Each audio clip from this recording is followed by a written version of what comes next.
Welcome to the Austin Behind the Creative Scenes podcast, where we explore how creative individuals already in the industry made it, are making it, or even got out of it. Their everyday actions could be the things you are struggling with as a performing artist. I'm Austin, your host, and together we'll embark on a journey to discover a little bit more about the real life behind the creative scenes. Join us as we delve into inspiring stories, expert insights, and practical tips from people who have been there, done that, and learned from it. Whether you're a seasoned pro or you're just starting your journey, this podcast is for you. So let's dive in and explore the world of the entertainment industry, one series at a time. This podcast is sponsored by the award-winning Mortgages for Actors, the financial services for you and your family. Visit the website to find out more. Hi, Katie. How are you doing? Hello, Austin. Great. How are you? Brilliant, thank you. It's lovely to see you again. Settled into your nice new house. Lovely. And, well, for the benefit of our viewers, would you like to say who you are, what you do? Okay, I am Katie Alyce. I am a belly dancer, performer and teacher, and based in London. So a bit of everything then? Yeah, a little bit of everything. Get stuck in there. So where did you, what made you decide you wanted to do belly dancing? Well, at first, kind of come across belly dancing when I was about 7 years old, and I wanted to be like any 7-year-old, be a princess or probably a belly dancer. So that was kind of a dream of mine as a child. But it's not until I was about 17 was the first time I got a paid job for belly dancing. So that's when I was first, because I took it up as a hobby. And that's the first time I was like, oh, I mean, you can actually get paid for this stuff. So that's kind of, where the sudden change. Isn't it? Yeah. I was like, oh, maybe can you make a full-time living at this? Let's give it a go. And you still love it? Love it. Absolutely love it. Yeah. So you mentioned that you do like the teaching as well. Which part of the job do you like the most? The actual performance, the practice, the teaching, or the tutoring, that sort of thing? I find it hard to say which one I like more. Sometimes, like, I'd say before I used to it was just always performing. Like, performing gives me such a buzz. It is like a drug.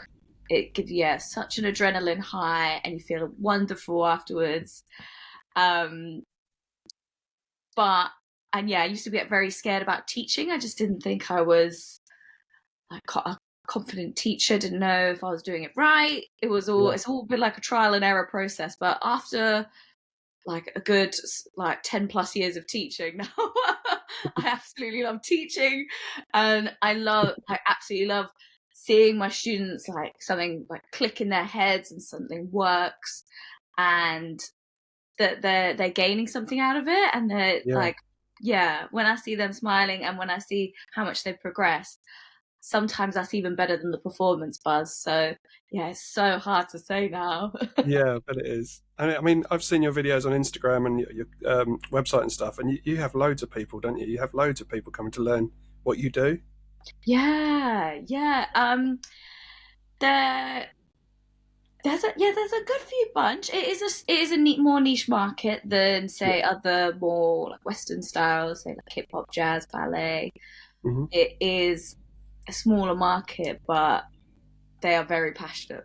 The people that are into it. So the thing is, if you want to learn it, why not go to the best for it? It's brilliant.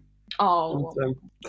But also, do you ever find, like, you must go out clubbing and on holiday and that sort of thing? Do you find yourself cracking out the belly dancing, or do you just go for a more traditional sort of dance when you're out? You know what? I think because I've been doing this dance style forever, it is so ingrained into my body. It's my main form of freestyle. So my body only really knows how to move like that. I've been trying to learn other styles as well, so I don't just belly dance to like house music all the time. Fire everyone. So I really try and learn other styles, so I don't look a bit more normal when I go out. That's right. So a lot of this podcast is about helping people to get into the position you're in, and obviously because you do the tutoring, that would help them. But Yeah. how did you, like you say you learned to do it, but how did you learn? Did you watch videos? Did you get a tutor? Did you do that yourself? So when I was a wee small human, I I would teach myself in the mirror, thought I was great, didn't think I needed professional coaching. At about 14 is when I actually took up, I think it's 14, 15, I took up actual training. I had gone to a show in Turkey and saw a big belly dance production, and I was like, hello. I realized they were much better than me. I was like, maybe I need to get a teacher. Yeah, these are So professionals. so I found a teacher in my local area. It was actually supposed to be an 18 plus class. I had a You fake sneaked in ID, there. so Fake ID even better, like half legitimate. I started belly dancing then. And then I found another teacher and it kind of spiraled from there. So yeah, I went first to teachers in my local area, and then I went to teachers further away who were say like my teacher's teacher. Okay. And then I found like dancers that I fell in love with from around the world. So some of the like biggest names in belly dance, and I would then I either travel out to them, or when they came to the UK, I'd take private lessons or take their workshops. And then part of it is just say like what you see a video of a dance you like, or it gives you inspiration. So it is a combination, but I do really think that going to an actual coach is probably key, because you can think you're as good as you can be, but if Course, someone's not guidance said, helps, doesn't it? Yeah. so someone's not been like, oh, you're actually doing that wrong. So, I mean, it must feel quite good for you because you were going to see the teachers of the teachers and people that have, to train from. And now you're the one going all over the world dancing for people and training other people as well. So, how does that feel to have stepped up a couple of levels so quickly? Has felt pretty great. Like sometimes I look at, like, sometimes I'm teaching at a festival, like a belly dance festival, or Yeah. getting booked abroad, and I'm like, wow, Yeah. And you've been how on did I be telly. in this position? Yeah. What was it? What was it you were in the telly show? I was in, so the most recent one was SAS Rogue Heroes, which is on the BBC. That's I'm right. episode 1, Yeah. the I only remember. belly dancer in there. Oh, that's still claim to fame, though, isn't it? It But is, and it was a fun thing to do during lockdown, yeah, but it but was. very weird filming conditions. Were you really bubbled up, like only allowed to see two people in the near distance sort of thing? Yeah, well, you had to be fully like masked up. You had to have full like COVID test when you arrived. Every day of filming, you'd have COVID tests. You wouldn't be allowed to be near anyone until your result came back negative. You'd have to be fully, essentially, like PP'd up. Yeah. PPE'd up. What should I say? Yeah. um, Yeah, and say certain performers would be separated, so you would kind of have like your little segment of who you were working most closest with, and you would be then separated Stuck from with them. Yeah. yeah. That's good. But So something to do other than sitting at home. yeah, that's it. Well, I mean, a lot of people did struggle through COVID, so it's really nice when you hear stories of people being able to work still, like, because even if it was only a few weeks of COVID, it gives you that little feeling of like you've achieved it, even though it was like against the odds, wasn't it? Definitely, yeah. Because for most performers, our work was a lot, Yeah. shrunk a little bit. Yeah. And teaching on Zoom, as great as it was, It's not the same, is it? it's not No, the same. It's not the same. So, where was the last place you went? Because I remember seeing on your Instagram you went on holiday somewhere, but you're performing at the same time, weren't you? So that was so I Greece? went to the last place I went wasn't, but I always do film a dance video when I'm away. Yeah. The last place I went to was Rio de Janeiro, but the last place I worked abroad was in Rome, which was I bet it Yeah. was. Yeah. Very lucky. So, I mean, so we're not just talking about these things, and people don't know where to find them. Where would you find your videos and that? What would they search for? So if you find me on Instagram, it's at Katie Belly Dancer, and Katie is just Katie. If you find me on YouTube, it's Katie Alyce Studios, and that's Alyce is spelled Alyce. And then you can find my website, which is katiealyce.com. All of the stuff. There you go. All of That was this easy. stuff. Brilliant. So yeah, I mean, I've seen it because for other reasons, but yeah, I mean, it's good to see that there's such high quality out there as well. Because there's a lot of dancers in the world, but there's not so many niche dancers. And when you find niche dancers that are also high quality, it's like, wow, this is amazing. And yeah, it's incredible to see. So I would suggest going and having a quick look, if nothing else. Oh, thanks, And, Austin. that's all right. So your day-to-day stuff, what do you do daily? What's a day in Katie's world? Okay, well, for example, today is I've got a full 5 hours of rehearsals, then into teaching in the evening. So Mondays are quite a full on day. Thanks for stopping by then. Yeah. But generally, yeah, day to day, I would say I am a late sleeper. I have stopped trying to fight the fact that I can't sleep until 4 a.m. after shows. So I am about a 12 o'clock riser. Wow. Well, I mean, it would have been funny if you go to bed at 4. I'm not surprised. So, Yeah. so do a lot of your nights end that late? Yes. Yes. I mean, not all of them. It's more like, yeah, on performance days, but performance days are always on Fridays and Saturdays. Yeah. They can be any other day of the week. So sometimes I'll be working 7 days a week. Sometimes I'll be working 2 days. It can be really, Varies, yeah. yeah, it really varies. But I've just stopped trying to be like, why can't I wake up at 8 o'clock like normal people? Normal people. Yeah. Yeah. You can borrow one of the kids if you want. They wake up about 7, so you know. Oh, lovely. Um, what as your niche, what specific inspiration do you find? Do you go out and look more culturally, or do you look at what other people around you are doing and try and adapt some of that to your style, or how do you do it? um, I wait. Repeat the question one more time. So that's all right. Where do you get your inspiration from? Because obviously it's quite a cultural thing, isn't it? So do you look further afield to where it originated, or do you look at what other dancers are doing around you and try and sort of work your magic on that sort of thing? Okay, so yes, so my inspiration there. I mean, generally because I love Egyptian style belly dance. So I don't know if people know there is a difference between the different countries where belly Hands up. dance is I didn't know. popular. Yeah. Please explain. Please explain. It's all right, Austin.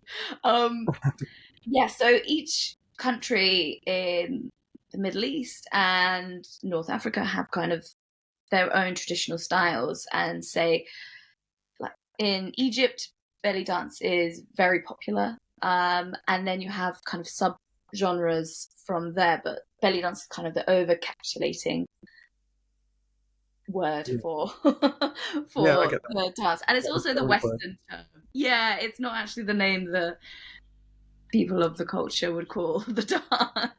What do they call it? So it's either Oriental dance or Rakshaki. Um, so essentially, like it's called like Dance of the East, or call it Baladi, which is dance of the home.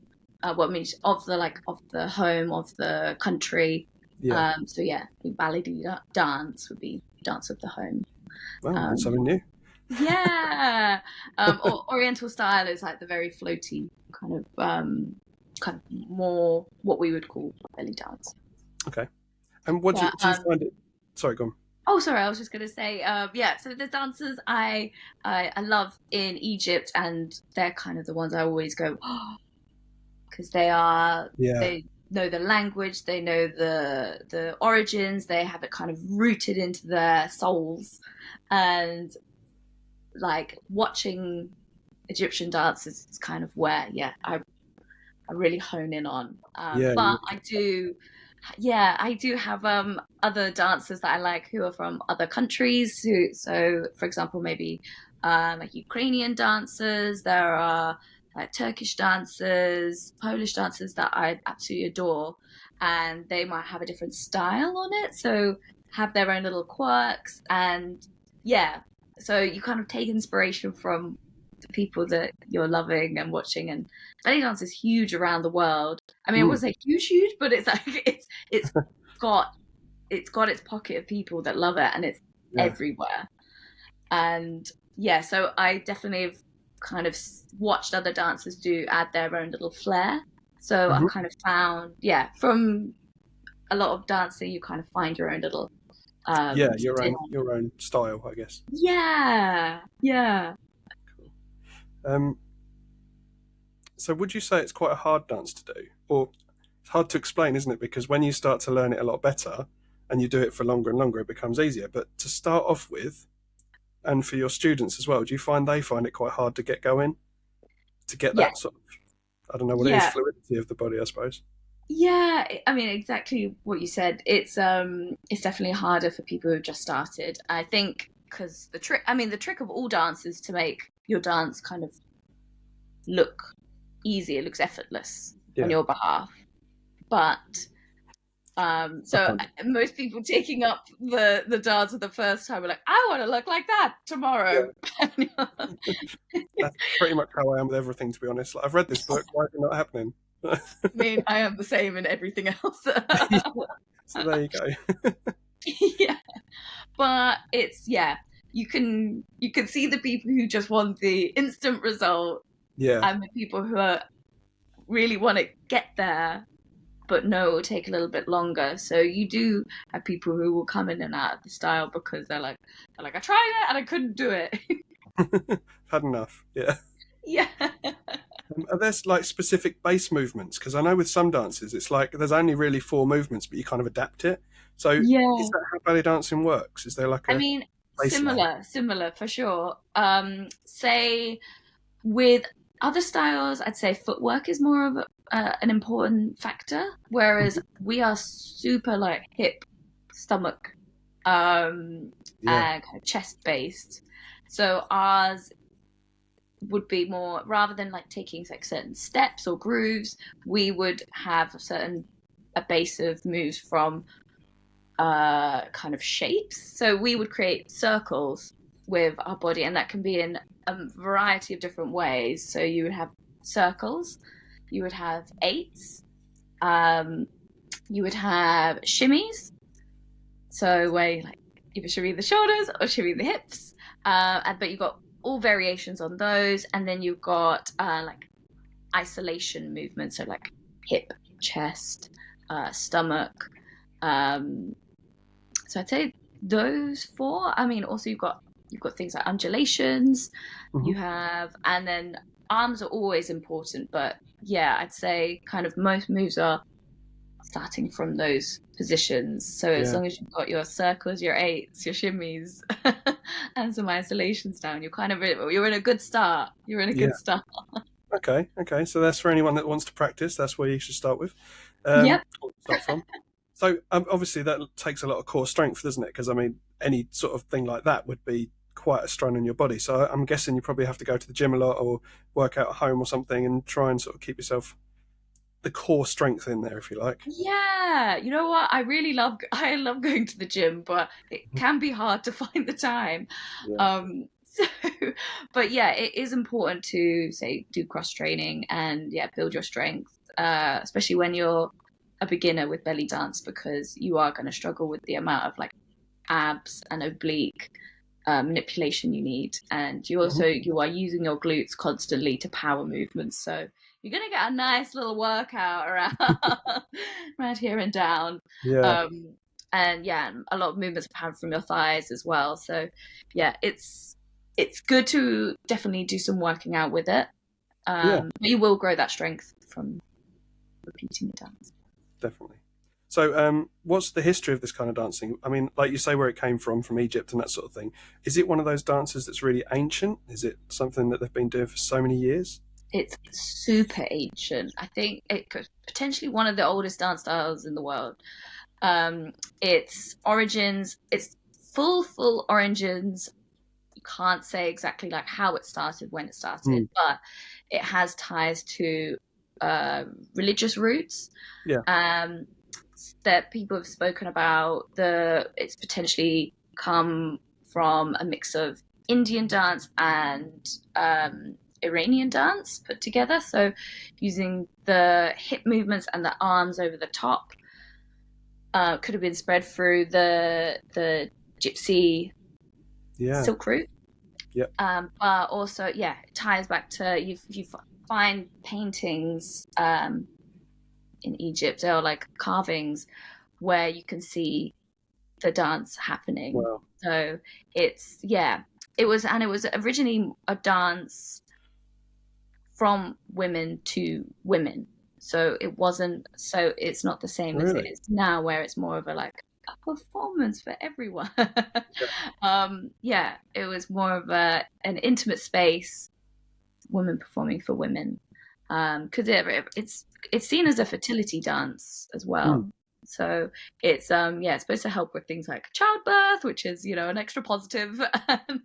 Help with that, yeah.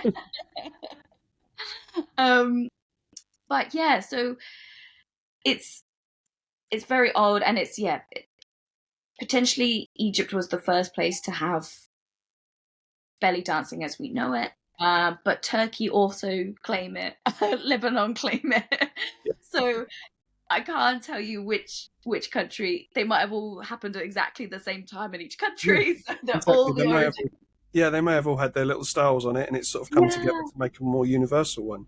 Exactly. And 5,000 years later, you're still doing it, so it's all Definitely. It was actually Hollywood that had picked up had seen this dance but were the ones who westernized it and made it into like the more jazzier costumes. And it's kind of made it a bit more like for stage and glamorous. And there was a dance, a famous troupe in Egypt, a man called Mahmoud Reda, and he was actually like jazz trained, ballet trained, stage dancer, and he was the first to create belly dance shows as on a stage. So I see. Yeah, that's quite interesting, isn't it? There's like the turnaround of Hollywood brought this up into the public eye, if you like. Yeah. Essentially, that's how it came to the West. Essentially, yeah. So, with the way things work now, do we have male belly dancers as well, or is it still quite a female-led place? It's definitely more female-led, but there are some incredible male belly dancers. So I mean, Mahmoud Reda, just for example, he was a male. And there are incredible male belly dancers out there, absolutely incredible. So I wouldn't say it's so say if you're in the UK, there are only a handful of male belly dancers compared to female belly dancers. In other countries there might be slightly more, but it is definitely more of a female dominated scene. Well, it's good to know that it's getting quite universal now. I mean, it's not obviously something I'm going to go down the route of because I've got the belly, but I haven't got the but but it's nice to know that there's it's becoming more universal as it goes on. It's that it's spread across the world, and now it's also changing to the other sex as well, and it's really nice to hear, isn't it? It's good when dance and some sort of expression does that, I feel. Definitely. So the music for it is obviously very Iranian Egyptian led, isn't it? And that sort of thing, Persian. And do you find is that like your music? Is that your music style, or is it just what you use to work? Because this is your work music. I mean, I love the music anyway, but it is my work music. But so I mean, I mainly dance to Egyptian music. I do love also Lebanese music. I also really like Turkish music. So say if I have, depending where my clients are from, I might and I'm performing a show for them, Work obviously. it. Yeah. I would maybe lean towards adding more songs from their country. So, or Yeah. even Iranian. I have Iranian clients, or from the UAE, Yeah. Iraq.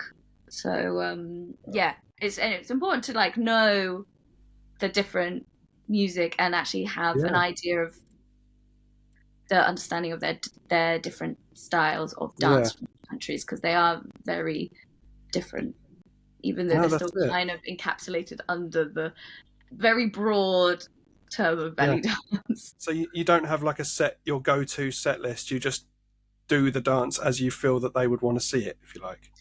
Yes, for performance wise, Mm. but I mean, there'll be some songs that I'll sneak in there anyway because I'll love them. Because I like But them and they're mine.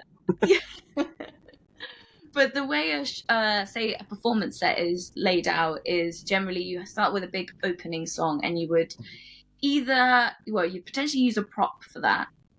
So maybe a veil, you'd have some wings or a sword, or Wow. you'd come out, or a And you candle can get tray. that on the airplanes, can you? Yeah. I mean, I've tried to take, actually, I have taken a sword abroad before. Okay. Other times I've had them rejected. Yeah. Wow. You have to really look into the country and see if you can bring Yeah, I bet. weapons. Not weapons. They're all No. blunted. But But the dance starts off with like a prop and yes, the dance goes starts from off there. with like a grand entrance, Mhm. which might have a few layers to it. Maybe you'll switch props. Maybe you'll do like a lot of traveling around. You're basically setting the scene for your show, and you might be wanting to show off a lot of your tricks, a lot of your movements. This is your kind of time to shine as a dancer. Then you move into an audience interaction. So this would be more like upbeat music,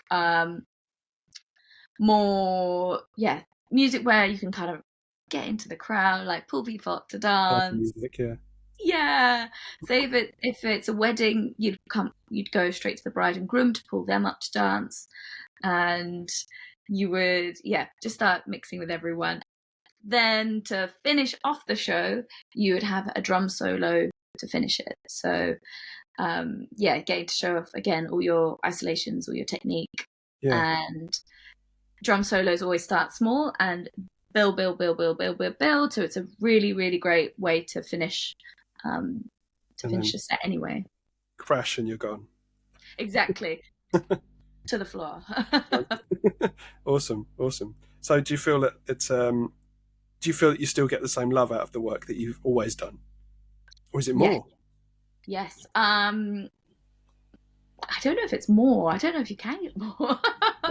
You've reached the peak. Yeah. Yeah. I'd say it's maybe it's a different kind of high from it now. Before it was just like, oh my god, I'm on stage. This is amazing. What a feeling. Yeah. And now it's more about like how technical I can make a piece, and how intricate my choreography is, and if I've managed to nail it, or and like how well I like engage with an audience, even if you're on a stage, compared to like say if you're in a restaurant or a shisha bar or something where you can really see everyone, so it's very easy to interact. Yeah. If you're on a stage far away from people, how to make sure that every single one of those audience members is having a great time. Yeah, especially when you've got the stage lights and you can't see anything anyway. Exactly. Yeah. I'm trying to stare down someone and I can't see anything. So do you still find start again. Do you still find you kind of like challenge yourself? Like you think to yourself, right, I'm going to do this super challenging move and I'm going to do it on stage and it's going to go right.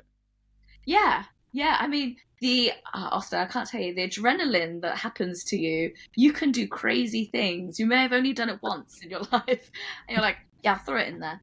And in the middle of the performance, you're like, this is going to work. Great. And it's just like, even if you hit yourself, you won't feel it.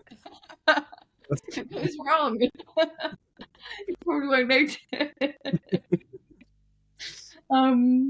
But luckily, I don't think movements have ever gone wrong. But I mean, at the same time, it's different doing a belly dance show to say if you're an acrobat.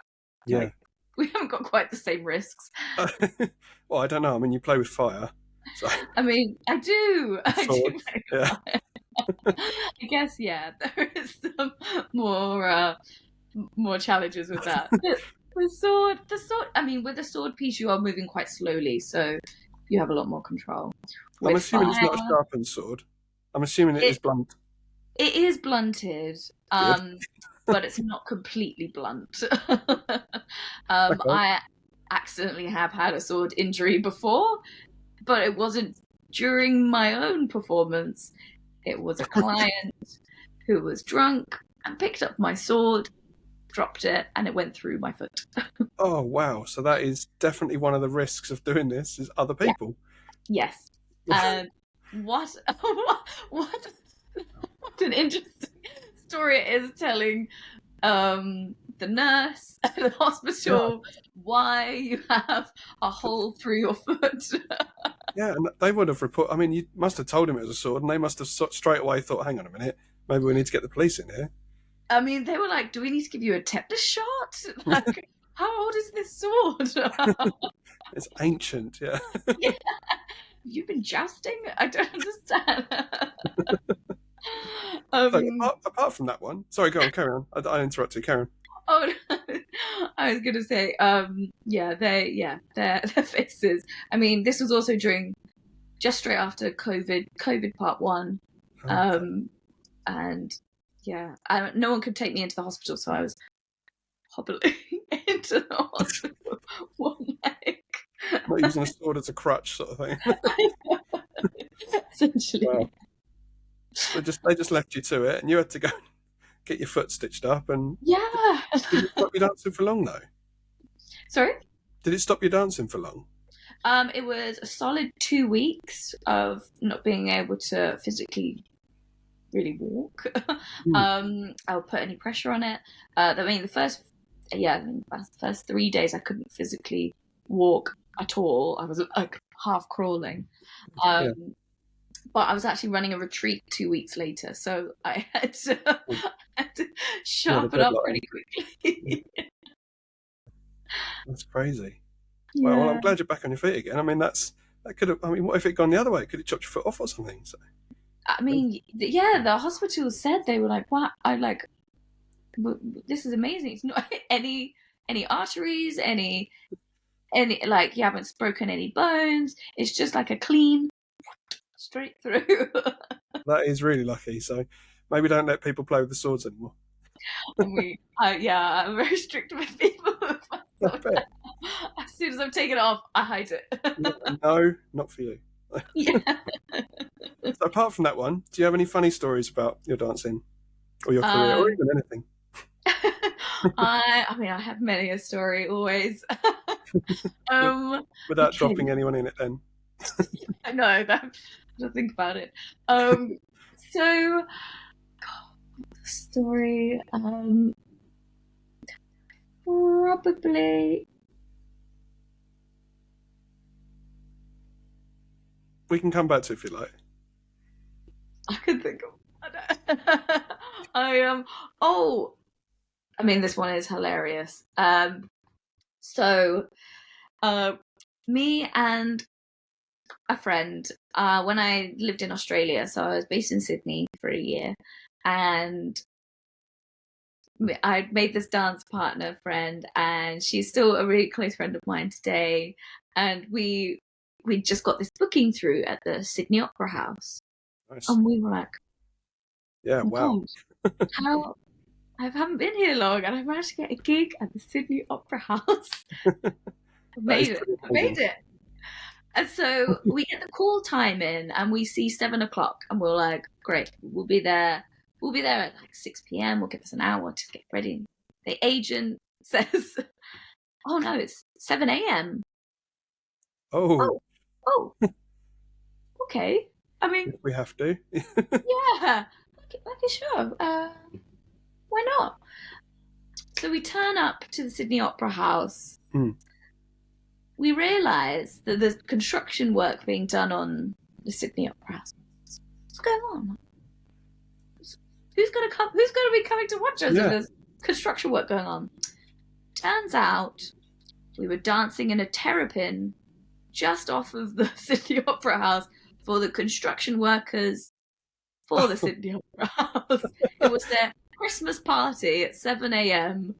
and what a time to all in their high-vis jackets, builders' hats, me and my friends. Their sound system was also just a small speaker, one that you could still have a conversation over. 107 strangest, most awkward. Yeah, I mean, they must have loved it, but it's a very random thing to happen, isn't it? Not quite the level you were hoping. Belly dancers in rooms, something like a daylight show. Yeah.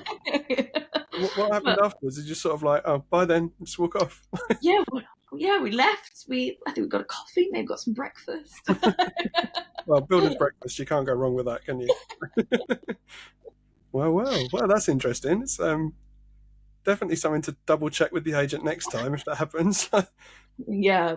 I mean, this was about, how long was this? I think about 10 years ago. Yeah. Now, if you do get that offer to go to the Sydney Opera House, you're going to be like, no, I don't believe it. And you might miss out on something amazing. I know. So do you have a lot of friends in this, just talking about friends, do you have a lot of friends that do the same thing as you? Do you find it's like a little community? Definitely. I think it's actually it's a super lovely community as far as my experience goes. I have a lot of close friends who are also belly dancers or even just in the performance scene. And it's a really close, nurturing environment. We go out together, we celebrate things all together. We always try and make time for each other other than just performing together and rehearsing. And sometimes we don't get to perform together for a long time, so generally it's quite a solo dance.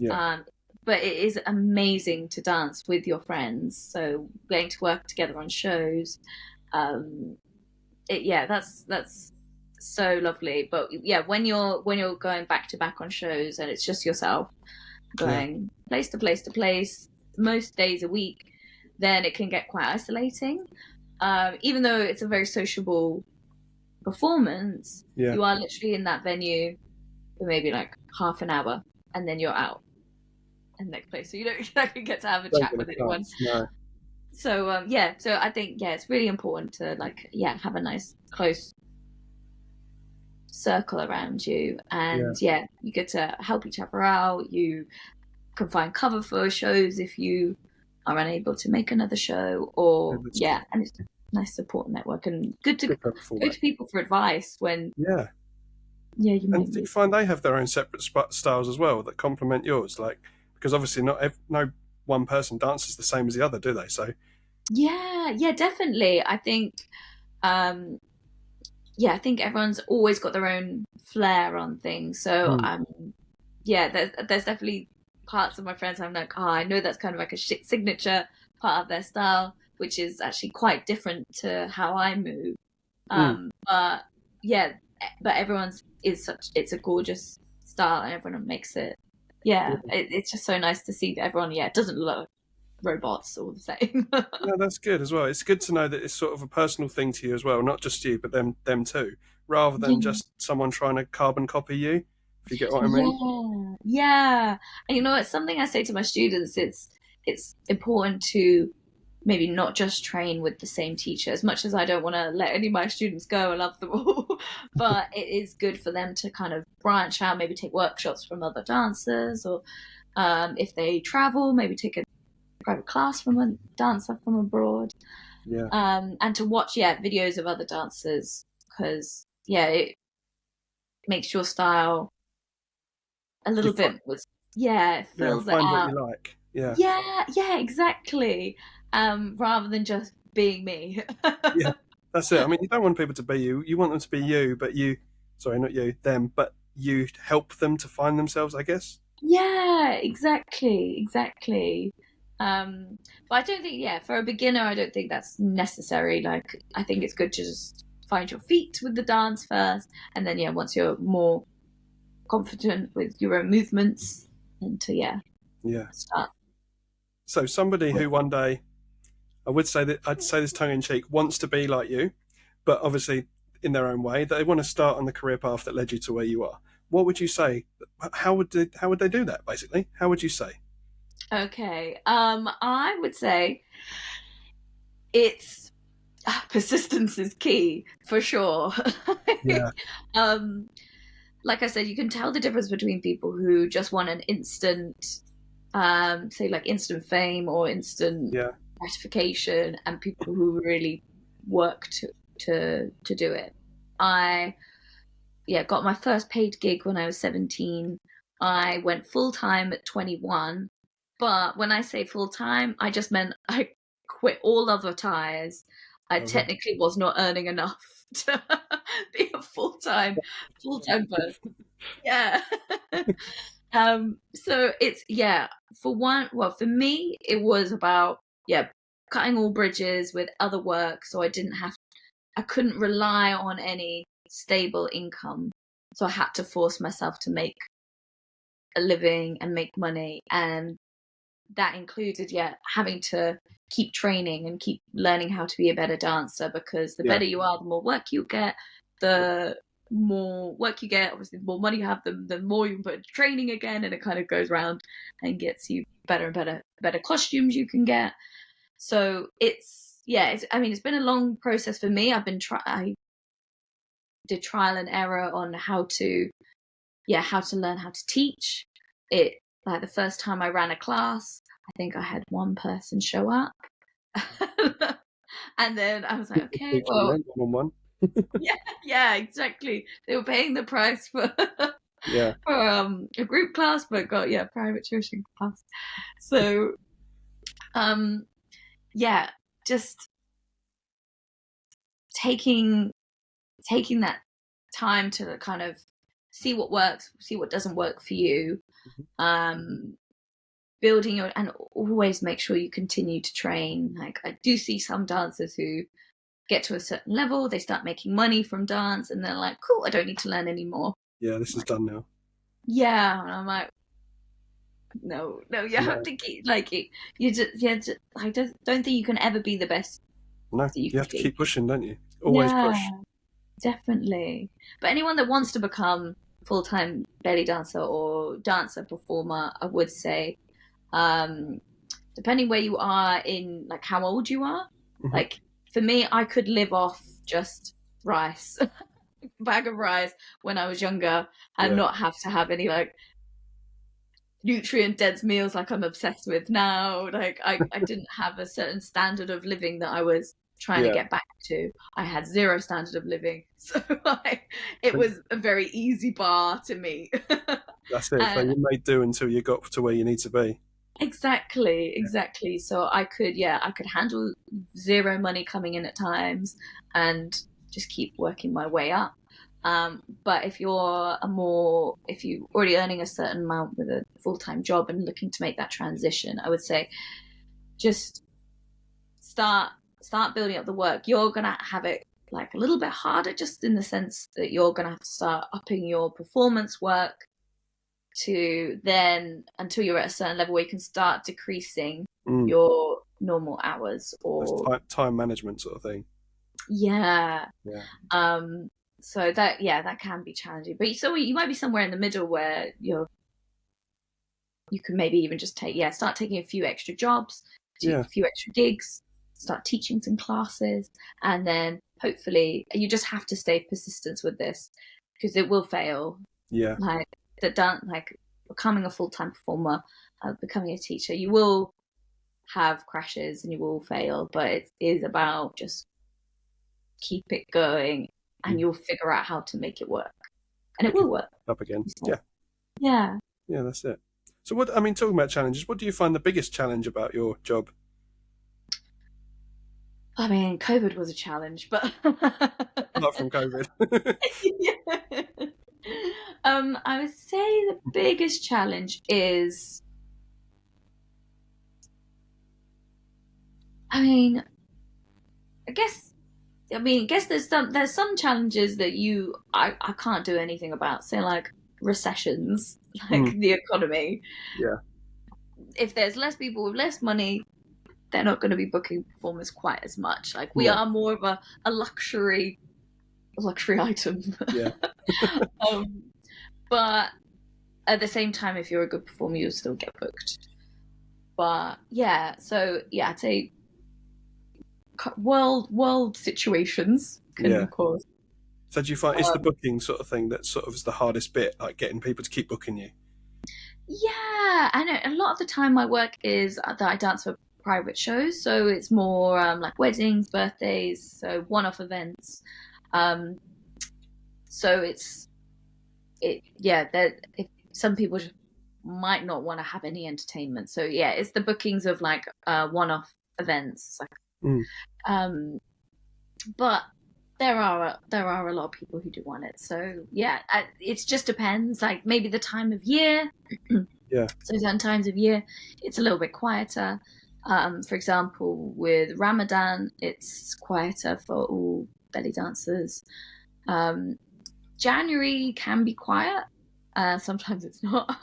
But yeah, we have kind of peaks when performance might be a lot more. But yeah, and say sometimes if I'm running a belly dance course or classes or workshop, I might have just put together everything a bit too last minute, and that is my own problem with not being organized enough to get people to come and sign up to things. So before you did the training, before you did the tutoring, when you were just working in the area for dancing, how did you first get your foot in the door? How did you start getting business, basically? Did you just walk into, I don't know, restaurants and say, do you want a dancer? I mean, I'm ashamed to say I actually have done that before. But no, my first show was actually given to me by my teacher. So my teacher was really, I'm going to give her a shout out, Helen Santa Maria. She's so lovely. She really nurtured her dancers and wanted to help grow them into performers, and she could see how keen I was. I stand right at the front of the class next to her, tell me everything, and I just wanted to know how to become a performer, and I'm so grateful that she was happy to kind of give me information and teach me how to perform in restaurants and get paid work. So she gave me my first paid. Oh, actually, sorry, no. My first ever paid job was not her, but my second was. But my first, I'd say, the first quite a few shows were through her. My actual first ever performance, my older brother found an advert so we used to live in Oxford, and he found an advert for a new bookshop that was opening in Oxford, and they needed a belly dancer for their book launch, or for their bookshop launch. And he was like, needed one. Yeah, they needed one. I think that's the first time someone's actually put out an advert looking for a belly dancer. But luckily, my brother was on it and found it, sent it to me. I sent them an application, and they ran an audition. And yeah, that was my first actual paid work. And yeah, I got the buzz for it. I fell in love with it. Then my teacher, she put me onto it, and this is what I try and be like with my students as well, because she was so inspirational to me that I want to help grow my students into the kind of dancer they want to be, whether that's a teacher, a performer, or just someone who wants to perform on stage when I put on events, kind of thing. Maybe they don't they want it as a hobby, but they want to be really good at their hobby. And I do know some teachers in the past who may have been worried about their students maybe stealing some of their work. I really don't see it like that. I feel like if you look after people, you always be looked after. So yeah, I agree. And like we said before, like if they do steal your work, people might just recognise it as your work anyway, and it almost drops their credibility down, doesn't it? But, yeah, you're good, but I prefer your teacher. Yeah. Definitely. This is why I say you have to keep learning yourself, because maybe your students will become better than you, and that's fine. But that's on you if you haven't been continuing. That's a big crown for yourself, isn't it? If they're better than you, that's even better.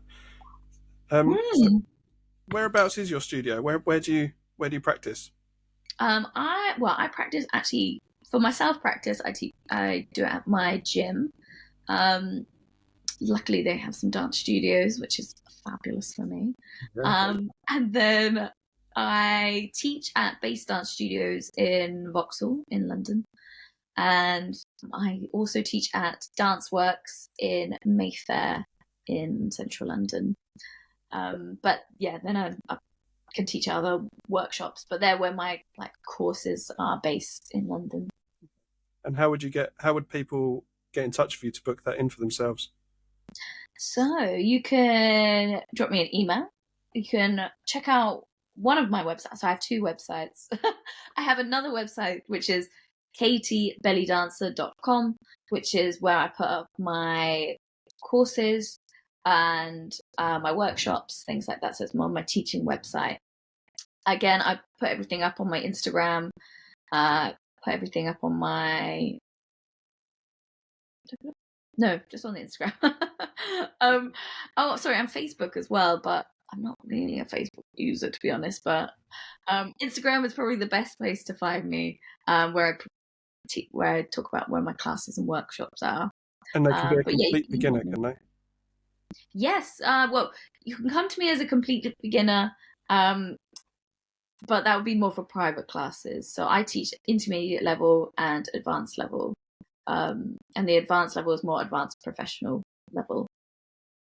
But it's one-on-one if they'd like to sort of get the feel of it. Definitely, yeah. And I love having a private student forum for a beginner, because I can kind of excel their learning and get you to where you need to be to join the intermediate course. But if you are a complete beginner and you're like, I'm not based in London, it'll be too hard for me to get to you, Katie, then I teach tutorials on YouTube as well for beginners. So that's really good. Yeah. I'm not going to say that I'm going to come back and we'll have all these moves, because I'm not going to do it. But there might be someone out there that would love it. That's nice. But no, it's nice to know that there's a place where people can go and learn it for free to start with as well. They can have a look at it and see, learn if they really like it and if they can feel the movement themselves, and then come to you to get better at it. Definitely. And again, if you are based somewhere else and you're like, I still wouldn't be able to get to you, even if I did your YouTube classes, I'm actually in the process of creating a membership website, so people from around the world and other parts of the UK can actually join up. Or if you just want a slightly more cost-effective way to excel your learning, this will be choreography, it'll be technique, or belly dance.